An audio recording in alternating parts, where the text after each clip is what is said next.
وی بچی هم خفه وو او ښځې هم خفه وه نو ښځې په ژړا کې وی چې ستاسو دا بابا داسې ځای ته روان دی چې هلته نه ګیس دی او نه بجلي شته او نه به ټلیفون وي او یو داسې ځای ته روان دی نو هغه بچي به ورته وي چې دی جوړ پاکستان ته روان بابا وي جوړ پاکستان ته روان دی چیز پکې نشته دا چرګ والا څه دي دا وایي چې چرګ لطیفه داسې و یو ملګري راته لطیفه را لېږلې وه وي د یو سړي مېلمه راغلی و تشکري صاحب نو کوربه ریجې راړې او مېلمه کوربه وي ریجې خوړې ناست نو ښځې به یو ساعت پس اواز وکوي چرګ دړلم نو کور مالک پته وي نه وار وکوي مونږ خو له ریجې خورو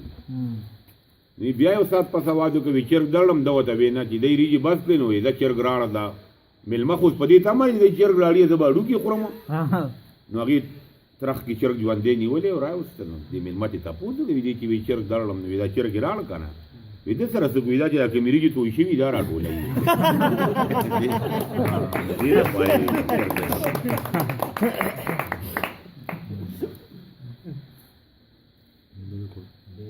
یو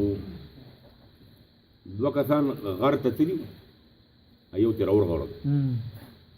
بل وله بره نه اواز ورکړ یو ساعت پس ویې لکه څنګه یې ورته ویې زه له ارغړم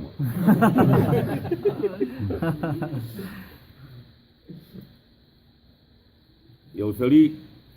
پړې غښتلې میزري داسې پړې به یې غښتې او وروستو به یې غورځو ده چې څنګه پړې وروستو غورځولې ورپسې یو بیزه را روان او هغې خولې ته کړی بس ده چې به څنګه غښتلې وروستو به یې غورځو هغې خوړو ده چې یو ګنټه نیمه پړې وغوښته او وروستو یې دغه کوي یاره وویل ناپوه مې چې څومره مې وه چې داسې کړه نو هغې نه خولې نه راوشو ستا مېرمنو غمې زه خورمه دې غړې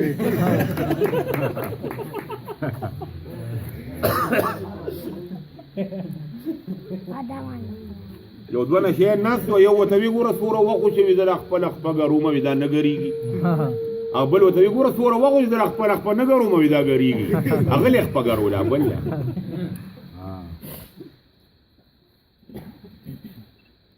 یو څو شعرونه وایم یو نظم وایم د